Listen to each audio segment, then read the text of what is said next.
Welcome back. Today on The Chew, we have a special guest, Janet. She is a scientist that has been studying ribosomes and nucleus. Give it up for Janet.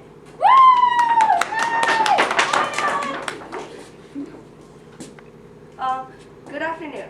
I'm Janet Lee, a scientist that studies nucleus and cells. Thank you so much for having me. I hope that after this episode, you'll know all about ribosomes and nuclei.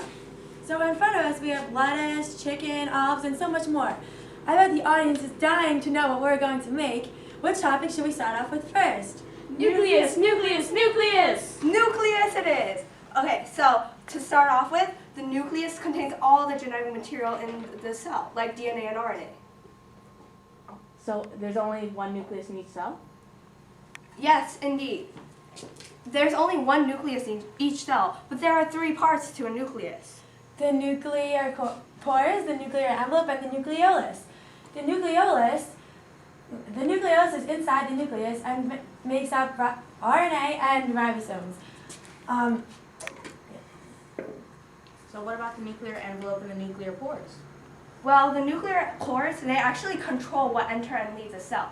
The nuclear envelope is actually a lipid bilayer, and so the nuclear matrix actually helps the nucleus keep its shape and form. Oh. Yeah, well, as you see, back to the topic, as you can see, we have all these materials in front of us. Well, firstly, the string cheese, as you can see, represents DNA, because DNA is a double helix, as we all know. And the paprikas represent RNA, because RNA are only one-line strings of information.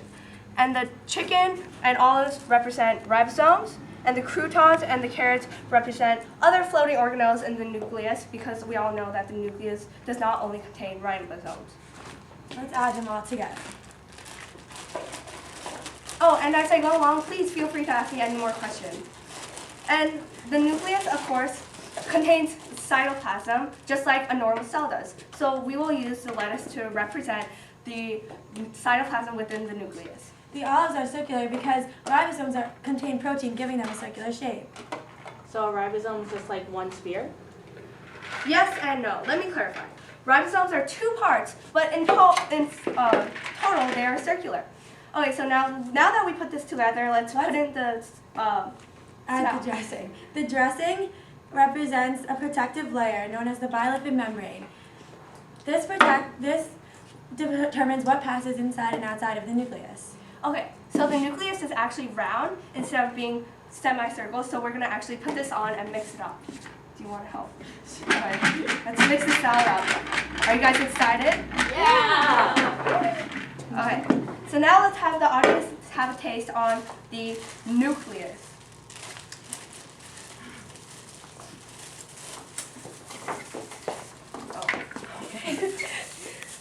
Here you go.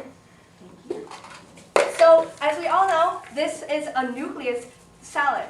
We call it the Zhang salad as inspiration from our biology teacher we all had in high school. So how does it taste? Wow, this is delicious. Wow, this tastes great, but it was only done in 5 minutes? Indeed.